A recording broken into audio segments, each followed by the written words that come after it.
দিয়েছি।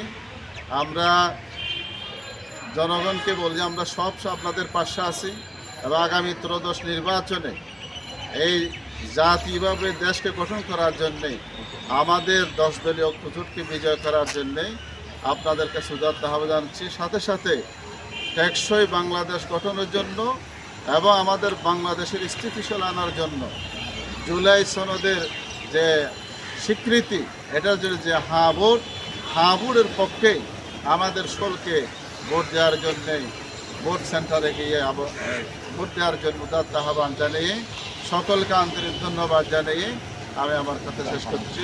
অধ্যাপক আবুল কালামের পক্ষ থেকে সকলকে আমরা ধন্যবাদ জানাচ্ছি।